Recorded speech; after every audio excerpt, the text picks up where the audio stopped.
Hey everyone, LEGO releases many Star Wars sets every year, and of course there are different price points. There are small to large sets, and then really big sets like the Ultimate Collector series. So today I will be showing the best LEGO Star Wars set for every price point. Now these are the retail prices for the set at the time of its release, and these are the price points throughout the whole theme's lifespan, as some aren't here today. After making this list, I did not realize how many price points LEGO Star Wars had and has right now, so grab a snack, sit back and relax. With so many sets on this list, I'm sure not every single one will be agreed with, so definitely comment down below which sets you agree or disagree with. Anyways, let's not take up any more time. Let's start with the lowest price point, which is $6. The lightsaber duel released in 1999. It's from the Phantom Menace. It comes with two builds and two minifigures, with them being Darth Maul and Qui-Gon Jinn. The two builds are a speeder for Maul and what looks to be one of those small structures for moisture farming. It's a build that adds to the surrounding area, which I like, and the inclusion of the speeder bike allows for extra play when having these figs duel. For $6, the set offers a good amount of stuff and gives you two great characters. The next price point is a $1 increase at $7. The set is the Jabba's Prize, which was released in 2003 and comes with two minifigs and a Han Solo and Carbonite. The highlight for me is definitely the classic Boba Fett minifig. This one doesn't have the leg printing like the Cloud City one does, but it's still good to get Boba, and I do like the old helmet mold. The Gamorrean Guard is good too with that classic look. Lastly, there is a build which is a wall that you can display Han Solo and Carbonite. This set does go with the 2003 Jabba's Palace set, but I think it can stand on its own too because it is a display for Han and comes with some cool minifigs. Moving on, for $10 I chose the Clone Troopers Battle Pack. It was released in 2007. This and the Battle Droid Battle Pack were the first battle packs that LEGO ever made. Good ones to start with for sure. I really like the clones included and the variation between them, having one 327th, a Shock Trooper, and two regular clones. I like the builds too with the speeder that can fit two clones and a turret. It is a really good battle pack to combat the droids and a great start to the battle packs as a whole. At $12 I chose the Clone Walker Battle Pack, which was released in 2009. $12 for a battle pack? I'd like to return to that. I do get the inflation factor, but it is crazy to see double the price now for the same amount of figs and build. I remember having this one as a kid. Sadly, it was lost to the bin though. This is a really good battle pack. The Phase 1 Clone Wars version looks good, and I like the inclusion of the Clone Gunner. Also, having some physical pauldrons and waistcape pieces for one of the Clone Troopers is awesome, as well as the inclusion of some helmet attachments like lights and the rangefinder, as it adds some customization to these Clone Troopers. I like the Walker build. It's one of the better builds for battle packs and can fit two troopers. This is a great battle pack, and for $12 it was definitely worth it. The Utapau Troopers battle pack is the choice for the $13 price point. This is the 212th Legion with the build being a Tri-Droid. I like that both sides are represented in this set as it adds extra play because now you can have a battle with what's in this set. The design of the Tri-Droid isn't bad for a battle pack build. It doesn't have to be the most detailed. Now the clones are phenomenal. These are the best 212th troopers that LEGO has released. Two troopers and two airborne troopers are included. The printing on both looks good and accurate. I'm looking at you, helmet printing. That's what it's supposed to look like, not what this is. Both airborne troopers have cloth waist capes, which adds more detail to the trooper. No printed waist capes here. I really love this battle pack, and it's honestly one of the best. At the $15 price point, I have the Battle of Seleucami. This set released in 2014. It comes with a lot for $15. It's essentially a bigger battle pack for the price of a normal battle pack at the time. On the Republic side, there is one BARC trooper who can be Commander Neo, even though the clone is not named in this set. The printing is about the same, but I think the clone Legion and Neo have almost the same armor for the most part, so I guess it's up to you to decide if it's Neo or not. No matter what though, the clone looks good, and I like the helmet printing and the one red arm. There is a BARC speeder, which is one of my favorite designs for the speeder from LEGO, and it is close to minifig scale than the more big recent ones. Now on the droid side, there are two battle droids, two super battle droids, as well as a stap and a barricade structure for the droids to attack the clone from. I like the plant life on the build, and the stap looks good. This is a great set, and for $15 too, I mean, that is a good price for what you get. For $16, the A-Wing Fighter was released in 2006. For 2006 though, this isn't a bad look for the A-Wing at all. It's got the overall shape and look. I think the laser cannons definitely are the weakest. Brick build would have looked better. I like the carrier as the side build that you can put the minifigures on, and it adds a little extra for the A-Wing. The minifigs aren't the best though. The pilot has the motorcycle helmet on. Overall, it's a solid set. I like the builds in it, and I think it's the best for $16. Now, there is a set for $18, but that will go on the worst set for price video. It's the Darth Maul mech. I'm not a big fan of the mechs, and it's really just the minifig that is the highlight, so I don't think it deserves to be on the best list. Next is the $20 price point. I have the Hellfire and Spider Droid, which released in 2008. This is essentially a bigger battle pack for the droids, which I like. The design of the Hellfire droid is good. The Spider droid is not bad. Looks dated for sure compared to new ones. There are a few droids in this set as well. Overall, it's a solid set for the droids. This was a little above a battle pack then, so I feel like it's worth the price, and I do want LEGO to make another Hellfire droid, as it's one of my favorite droid vehicles. The $23 price tag has one set, and it's the Death Trooper and Night Trooper battle pack, which was released summer 2025. This is the latest set to come from the Ahsoka TV show, and it's a pretty good battle pack. I think it has more good than bad, so I put it on this list. There are 2 of each trooper, and each has good printing. I am glad the Death Troopers have made a return, even though they're a little bit different than the regular Imperial ones. They are zombies here, which is honestly pretty cool to see, and it was cool to see in the show as well. I really like the specific gold printing showing where like the armor has been repaired, and I think every trooper looks really good. Now the build is not the best. I don't really like the design. It's based off, or at least takes a lot of inspiration in terms of look, of the Imperial patrol transport that's shown in the show, but honestly it's really not done good here. Now the builds and battle packs aren't that important, but there have been way better battle pack builds. Overall, it is a good battle pack though. The figs are really good. I like these troopers. $23 is a lot for a 4 minifig battle pack though. For $25, I chose the 2016 Hoth attack set. I have always liked any sets that had to do with Hoth. I mean, that was one of the most iconic battles in Star Wars, and I always liked the snow landscape. Both sides are represented in this set, with the Imperials having a probe droid, snow trooper, and a cannon. The Rebels include a trooper and Han Solo. The main build in this set is a Rebel turret with a snow surrounding base. I like the build with a trench look and how you can move the section into a different position. I like this set. For $25, it offers a taste of the Battle of Hoth. The Clone Trooper and Battle Droid battle pack released early 2024 and retails for $30. There have always been battle packs which come with 4 figs and a build, but since 2020 with the release of the 501st battle pack, LEGO did a little something different and added an extra build as well as 2 droids. This would start a new, larger type of battle pack with the release of this battle pack, and in 2025 the 327th one. Now of the 3 large battle packs, I do consider the Clone Trooper and Battle Droid one the best, because compared to the other 2, this one does come with a lot more. This is the first battle pack since 2007 where there's a good amount of droids included, and after 10 years the regular Phase 2 clone makes a return, which is good for sure. It had been a long wait. This is definitely a modern take on those first 2 battle packs in 2007. A lot of similarities, like the clone side coming with a speeder and a turret build. I do really love this set. Both sides come with a good amount so that you can have a battle between them and you can army build simultaneously. At $35, I have the B-Wing Starfighter, which was released in 2006. I think this is a solid design for the B-Wing. It looks good. I like the hangar bay build that can be the stand as well, and there's space for minifigs on there. I always like when there are side builds for the main ship, so there's a little of the hangar bay included and just extra play. Overall, I think this is a good set and I like the B-Wing. At the $40 price tag, I have the Republic AV-7 anti-vehicle cannon. This set was released in 2014, comes with 3 minifigs and a droideka. I want to start with the Wolf Pack first. There are 2 Phase 2 Wolf Pack troopers. Both look great. I love the Wolf Pack and I want to see them released again for sure. The droideka, on the other hand, looks okay. It's not the worst one LEGO has made, but there really hasn't been a great one ever. Last is Plo Koon, looks good. The AV-7 cannon looks great. I love the detailed and pretty accurate design. I always liked the AV-7 cannon, and whenever it was shown in the show. It's a very cool and unique vehicle that was released for LEGO Star Wars, and I'd love to see it again. A $5 increase brings us to $45. The Republic Striker class Starfighter is one of 4 sets from the video game Star Wars The Old Republic, which I played a lot of. So it was awesome to see that game got a few sets. I really do like this design. It's a very cool looking Starfighter with the all red color, especially for this being the Old Republic time period.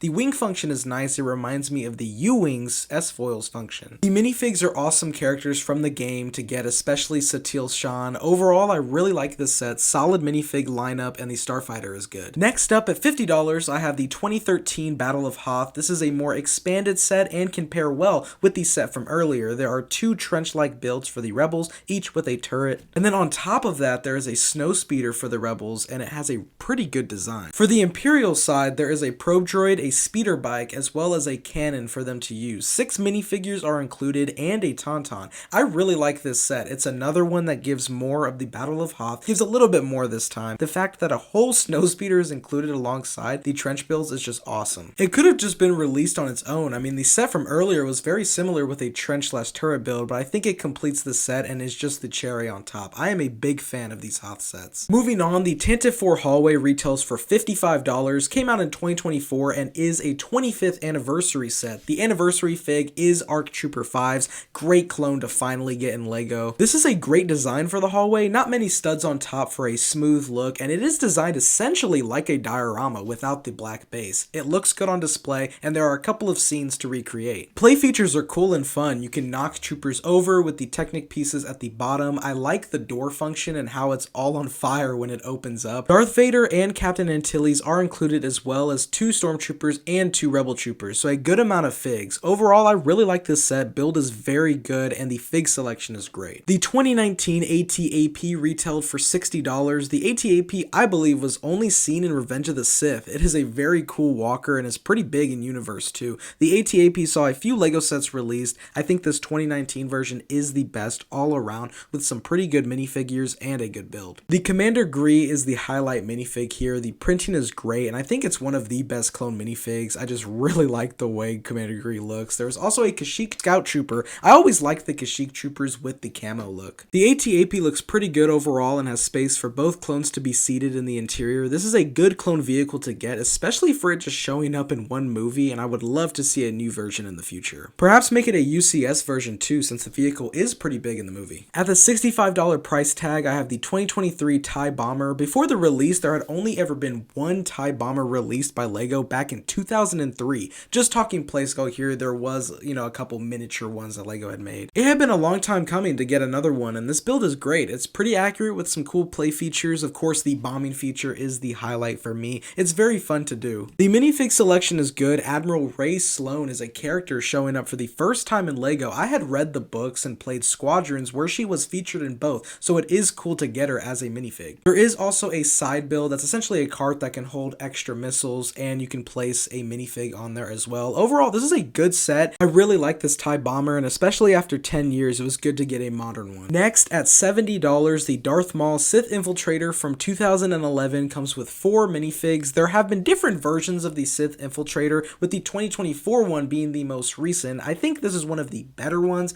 The 2015 Infiltrator I think is the best, but this one is good too. The Sith Infiltrator on screen is a very sleek and smooth ship, and this set in both size and design I think gets that down. The minifig lineup is solid. Overall, I think the sleek look is good here. More tiles for sure would have helped, so the look is a bit dated, but I still think this is one of the better Sith Infiltrators. In 2006, Jabba's Sailbarge was released and is the only $75 set. My favorite thing about this set is that it's complete. It comes with the Sarlacc, has the desert skiff, and of course the Sailbarge. There was one more skiff in the movie, but missing it doesn't make the set worse or anything. The skiff has space for multiple minifigs. The Sarlacc pit could have used maybe a little surrounding area of sand, but the actual mouth area is good. Now the Sailbarge has a full interior to fit Jabba and other minifigs. On the left side looks to be like a jail section, and on the right is where you fit Jabba. Then on top is the deck, which has even more space for minifigs. It's a solid design for the Sailbarge, and like I said, I like that the set comes with everything to fully recreate the scene from Return of the Jedi, and that you didn't have to buy these builds separately. At $80 from Rogue One, it's the Rebel U-wing. It came out in 2016, and the U-wing is a Rebel transport slash gunship, but also sleek like a starfighter. The ship did make a return in Endor, so it was great to see it again, and even in the Mandalorian and Grogu trailer, it shows a U-wing, so I'm glad that the ship is starting to be used more in Star Wars media. It is one of my favorite Rebel ships. I just really love the design. It looks really cool with the long wings and how they can move outwards. Of course, the feature is a part of the set. Now, the design is a more bulky look, which isn't the most accurate for the sleek and thin appearance on screen, but that bulky and big size allows for some interior space where you can fit a couple of figs in there, fulfilling the transport purpose. I do really like this U-wing build. Looks good. The figs are great, and there's a good amount to fill the ship as well. I am a big fan of this set. At the $85 price point, I have the Defensive Crate, released in 2018 and is from The Last Jedi. This is the same as the Hoth sets I talked about earlier, and they're pretty similar too. This set includes a couple of builds for the Resistance and the surrounding area. There is a trench build with a turret, as well as what looks to be a tower for some troops to be placed on, so some pretty solid builds there. And the last build is the Ski Speeder. It's an accurate design with a lot of detail. Now, I'm not the biggest fan of the actual Ski Speeder, but the build does do a good job at depicting the vehicle. And it definitely is a really unique vehicle that the Rebels would use on Crate. I do like the amount of builds that this set includes. The First Order should have been given a turret at at least. They are heavily outnumbered, but overall, it's a good set. For $5 more at 90, I chose Krennic's Imperial Shuttle, released in 2016. I consider this the best Rogue One set. It is a beautiful build. I love the sleek and menacing look, pretty accurate as well, because that's what it looked like in the movie. A great minifig selection is included too, with those Death Troopers. They look really good. The interior can fit the Imperials, so that's good. There's some space and a couple of seats. The wings can come down, and they are long here as they should be. The build looks good, landed and in flight. This is one of the better shuttle sets in general as well. I love its design and fig selection. This is an awesome ship. Moving on, we have now reached the $100 mark. The 2009 Battle of Endor is a set I've always liked, and I really wanted this one as a kid. It's the only set that has the Imperial bunker from the final battle. There was the micro version, but in terms of playscale, this is the only one. It's a pretty good build too, with an interior. It opens up so there is plenty of space to play. There's some control panels and 4 of the actual, like, what looks to be shield generators. Included is an AT-AT with a walking play feature, which is cool. 2 speeder bikes, a catapult for the Ewoks, as well as flying gear for the Ewoks. There is a lot in here. It feels like a small Master Builder set, and speaking of that, this would be a perfect Master Builder set for LEGO to release. This is a great set. I love the amount of builds and figs that the set includes. At $110, I chose a LEGO Star Wars set that I'd say is pretty unique, the Home One Calamari Star Cruiser. 2 sections of the Home One are depicted here, the bridge/command center, as well as the hangar bay.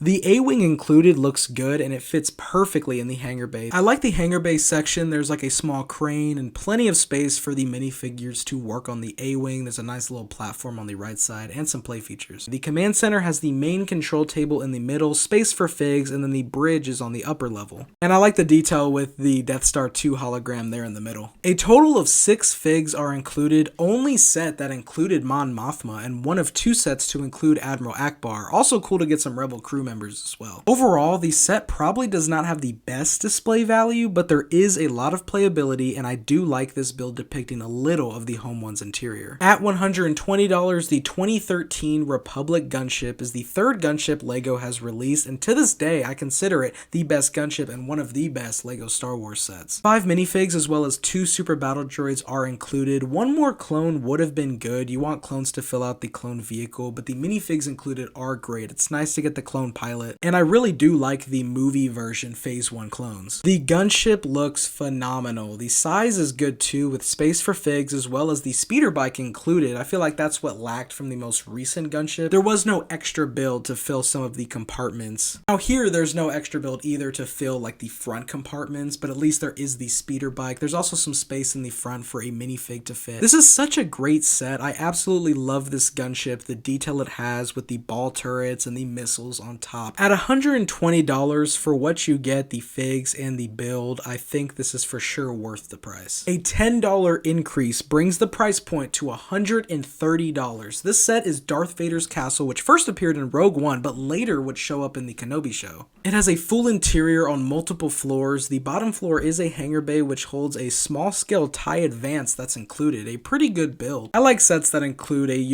micro ship to go with the actual build. The castle does look really good with the rockwork and lava stream at the bottom and the design of the structure. There are small details in the bottom, like a small cave with a Sith holocron. The rooms in the interior includes Vader's meditation chamber, Bacta tube, and the hangar. There is a small defense turret on the top. The Bacta chamber is for sure my favorite, with that red translucent red window in the background. It looks very awesome. And then just having 2 royal guards stand there in front of the Bacta tank. It looks really cool. I really like this set. Vader's castle is a really cool structure with a good interior, and the design does a good job at depicting it. This is one I want to pick up on Bricklink for my collection for sure. Another $10 increase, we are now at $140. The AT-AT was released in 2022 after a 9-year gap since the last one in 2013. Now, I'm not counting the Rex AT-AT from Rebels, as that one is obviously different. So the AT-AT in here is very similar to that 2013 in both size and design, but with some notable improvements. The biggest improvement is the interior. The 2013 one had barely any space for clones, but here in the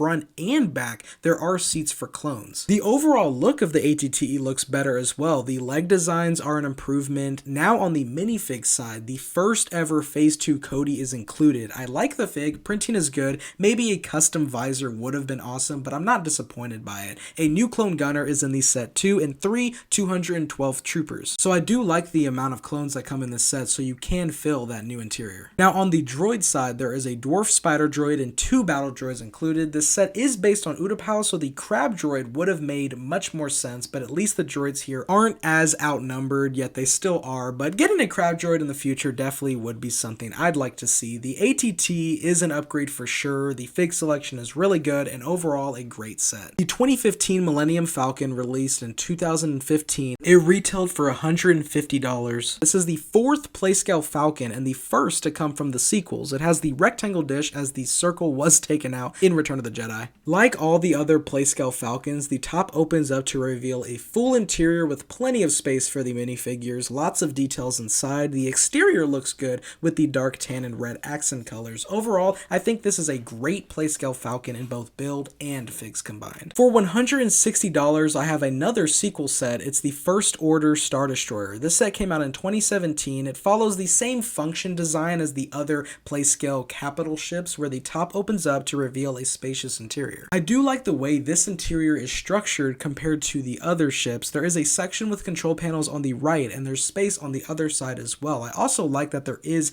a elevated section where you can have Snoke. It's essentially a small seating area. The exterior looks good, a pretty accurate design. The turrets are stud shooters, so it is a fun play feature. I would have preferred brick build, but I do like that you can fire, all the turrets. Snoke, as well as 4 First Order personnel minifigs, come in this set to fill out the interior. There are some really good options for this price point, but I think the figs, interior, and build for this set are pretty good. In 2020, the Playscale AT-AT released for $170. Like the Playscale Falcon, there have been a good amount of AT-ATs released. I think for Playscale, this is the best one all around. The AT-AT looks really good. I like the design, and the side panels can lift up to reveal an interior which can fit about 6 minifigs. The head can of course fit both drivers and General Veers. And the back of the AT-AT can fit the speeder bike included, which is cool to see. And it just adds extra to the AT-AT. The fig selection is great. Luke is here of course, so you can put him on the underside to blow up the walker. All around, this is a good AT-AT, and I think the best of the AT-AT Playscale sets. Now at $180, I have the Dark Falcon, which was released in 2024. It is one of 2 sets at this price point, with the other being R2-D2, and I do think that the Dark Falcon has more and is the better set. The Dark Falcon is from the LEGO show going on right now called Rebuild the Galaxy, and it's basically alternate universe type stuff. I haven't watched it, but maybe I should. It does look very interesting. So this is the newest Playscale Falcon. It's in this menacing and cool black and red color. The dish is now a mini super laser, so that's definitely a cool detail and an awesome replacement for the dish. And then of course, the top opens up to reveal a full interior with 4 sections filled with details. There's even a prison cell in the back, as well as a Darth Jar Jar throne, which is just crazy to see. It's nice because this is an alternate version, so you can really do anything with this interior. There's even a gaming section in the back. The fig selection is great with a bunch of what if characters. The highlights for me are Jedi Vader in an all-white suit. Reminds me of Gandalf the White. Darth Jar Jar, of course. Awesome what if version to get. Overall, this is an interesting concept done well. Build looks really good, and it really does scream dark side. The UCS Slave I retailed for $200. Released in 2015, the Slave I is a phenomenal build. The best Boba Slave I released in my opinion. It's a pretty big model. I think it is pretty close to minifig scale, which is cool. There's a lot of detail, and I really like the design. It gets the oval shape. I like how the cockpit can rotate as you pick up the ship from landing to when the ship is in flight. A very cool function. I think this is one of the best UCS sets. Now, there is the new UCS Jango Slave I, which I will talk about later, but I think this 2015 one still looks amazing. It looks great on display, whether it's landed or on the stand, and this is a great set. At the $230 price point, I have the UCS TIE Interceptor, which was released in 2024. The TIE Interceptor, alongside the X-Wing, started the Ultimate Collector Series back in 2000. 24 years later, the TIE Interceptor is back and better than ever. The build is beautiful and a massive upgrade from the first one. I love the design, all the detail, and my favorite part is definitely the midsection and how it has the sphere shape. I like the techniques used to get the design. There's a lot of accuracies. Overall, it is a great looking TIE Interceptor. It is cool to get the ship again that started it all, and it is a great addition to the UCS line. And then for $10 more, the $240 price point is the UCS X-wing, which was released a year earlier in 2023. So back-to-back years, we get the ships that started it all. So there were only 3 sets at this $240 price tag, and they are the UCS Landspeeder and R2-D2. I think the X-wing is better than both. Now, there have been a couple of UCS X-wings before this one. Obviously, the first one, I think, won in 2013, because I do remember some people saying like, wow, we're getting another UCS X-wing, but I think this one looks really good. This one is an improvement and has a really detailed design, looks accurate,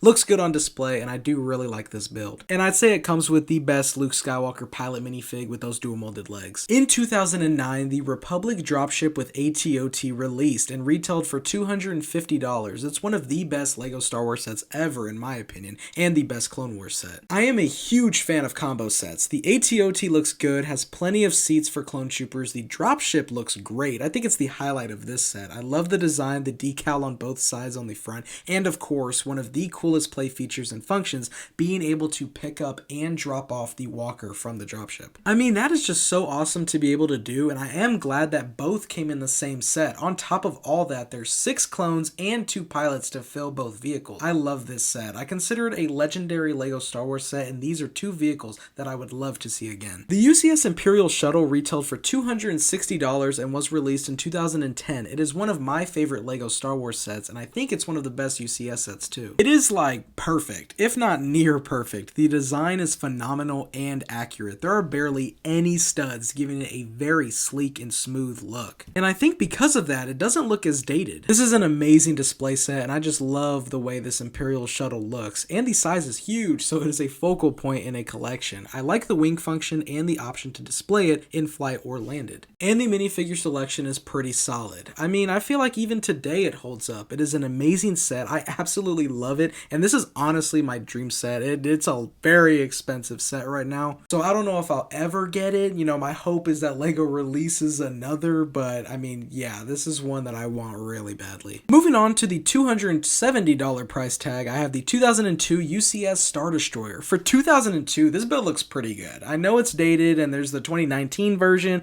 which is a lot more improved Star Destroyer, but I mean, this looks pretty good too. I mean, I would assume in 2002, this was a phenomenal set. The inclusion of the small scale Tantive 4 is a cool detail to have, and, you know, shows the overall size difference between the two. It's a nice detail. This is a really good set. I like the Star Destroyer, and for 2002, the design is great. At the $300 price tag, I have the UCS Jango Fett Slave I. LEGO had only made one Jango Fett Slave I, which was in 2002. The UCS scale was the perfect way for the ship to make a return after 23 years of no Jango Slave I. And wow, did LEGO deliver. I mean, this build is phenomenal. I've always had high praise for that 2015 UCS Slave I, as I was talking about it earlier, and I think that this one is better. The design is more accurate and smoother. Of course, there's more slope pieces to give it a more rounded shape. There is more detail and a larger interior that can fit 5 minifigs. I love the white, green, and blue colorway with the yellow accents. I love this build and the techniques used to get that shape. It looks phenomenal and is great on display, and a massive upgrade to the 2015 one. I mean, I always ranked that one in the top 10 of all UCS sets, and now this one I think is better, so it's definitely top 10 for me. The Betrayal at Cloud City is one of 2 Master Builder sets. This set is for the $350 price point, and it was released in 2018. This is the second Cloud City set, with the first being in 2003. I am a big fan of the Master Builder series. Big detailed builds that come with a ton of figs to play with. These sets are more on the play side than UCS display, but they still look great. This Cloud City is a big improvement from that 2003 set. The build is split into 4 different sections, with each having a lot of detail, rooms,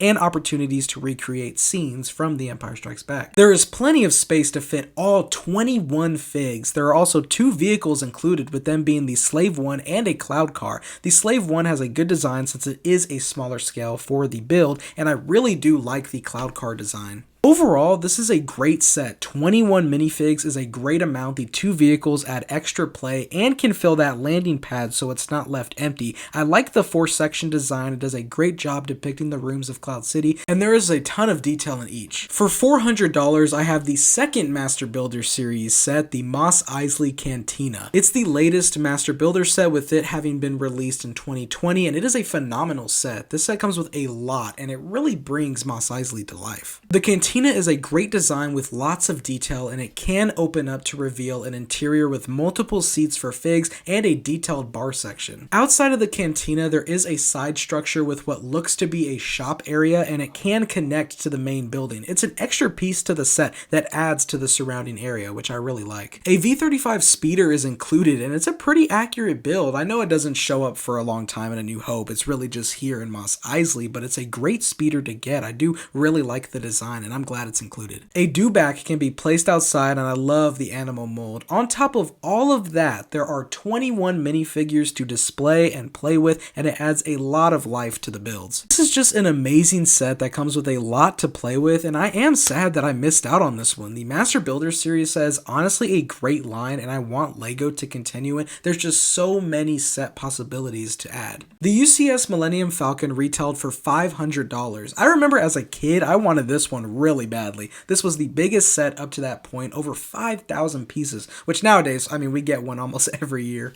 And for an iconic ship, the design is really good and gets the look down. There is a ton of detail, lots of greebling, and it comes with every major character. The size of the model is massive. I don't know for sure, but I think it might be close to minifig scale. Minifig scale, honestly, is just something that I'm a fan of. I don't need every set to be it, but when a set is close, I do think it is cool. That's why I always like to mention it when a set is like pretty much minifig scale. Now, I know there is the 2017 version, and compared to that one, I mean, the 2007 Falcon probably hasn't aged great, but I think this one still is a legendary LEGO Star Wars set, and for sure at the time was obviously massive. At $600, the UCS Razor Crest, I believe, is the only UCS set based on a TV show, so that is pretty cool, and the Razor Crest is a nice ship, even though, spoiler alert, it got destroyed. But now it is back as it appears in the Mandalorian and Grogu trailer for the movie. There are some new yellow stripes on the top, but it's the Razor Crest nonetheless. The Razor Crest is a beautiful design with a ton of detail and not many studs on top, which gives it that sleek and smooth look. The build is about minifig scale, which is really nice. There is also a full interior with a lot of detail and small references to the show. The cockpit section is on the floor above with more references and details. I love this interior and the small builds included within. And then there are the 3 entrances with the back ramp and 2 side ramps that can all come down and of course fit minifigs and the animal that's in the set as well. The only complaint that I have is the yellow color. In the show it's more of a gold, seems a little too bright, but this is still a beautiful and pretty accurate build. For $650, I have the UCS Venator, the flagship of the Republic, and this was a set that was wanted by fans for a while, me included. LEGO had only released the Playscale Venator in 2009, so 14 years later, the Venator is back, and I think LEGO delivered. Now for this set, LEGO actually chose the Clone Wars design, and more specifically the flagship of the fleet, which is indicated by the red bridges. I like the choice. Now, would I have liked the movie version? For sure, and I can understand, you know, some people that I've seen when the set came out being like, oh, why didn't we get the movie version? But I mean, the Venator is great no matter the version. It is a really detailed build that looks phenomenal. I like the small detail of the mini gunship on the side. The features like the double bridge design, the engines, and the turrets all look really good. Some cool techniques were used, like for the double bridges, placing tiles in between like the clip pieces. Now on the underside, I do like that there is still the red pattern. I know you'll never see the underside, but it's just a nice detail and good that it's there. Overall, it's a great display. I love this set and definitely waiting for a long time to get a UCS Venator. I think that it was worth it. Moving on, the 2019 UCS Star Destroyer retailed for $700 and it is a beautiful build. This was the second version, with the first one being the 2002 set, which I talked about earlier, and I liked that one.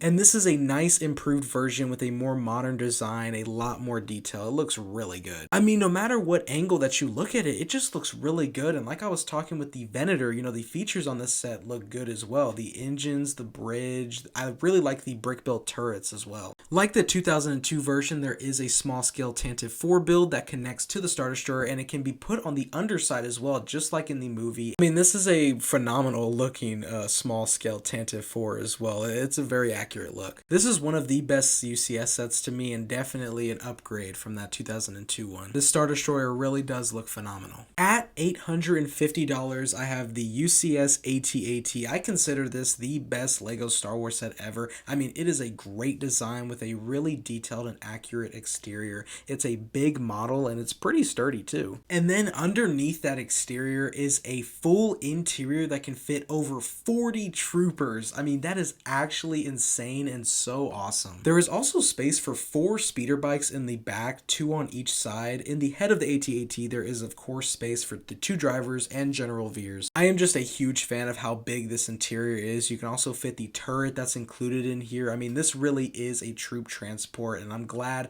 that it is fulfilling that. I'm also happy that there are some troopers included in this set, a total of 5, so you can, fill out a little bit of this interior. And then there is Luke Skywalker, of course, that you can put him on the underside. The features on this set are really good, my favorite one being the legs, and you actually make a tool that you can move the joints of the legs into different positions. It's very cool to do, and it's something I haven't really seen before in LEGO. Now, it was a hard choice for sure choosing between this one and the Millennium Falcon, because that one's $850 too, and that, is a great set, one of the best in my opinion. But I think that this is a great looking build, plus the full interior and the inclusion of all these side builds like the small turret and the speeder bikes just makes this set phenomenal. And lastly, we have reached the highest price point in LEGO ever, $1,000. It was bound to happen sometime, and the set is the UCS Death Star. Released this past October 2025, it is now the largest LEGO Star Wars set, and when it was leaked and rumored and then officially revealed, it became a pretty controversial set. As the first ever $1,000 LEGO set, there were a lot of high expectations, and rightfully so. I mean, $1,000 is a lot of money, and especially for LEGO, as there's never been one. What we got was essentially a slice of the Death Star, which is not what many people expected / hoped for, myself included. The ideal build would of course be a sphere,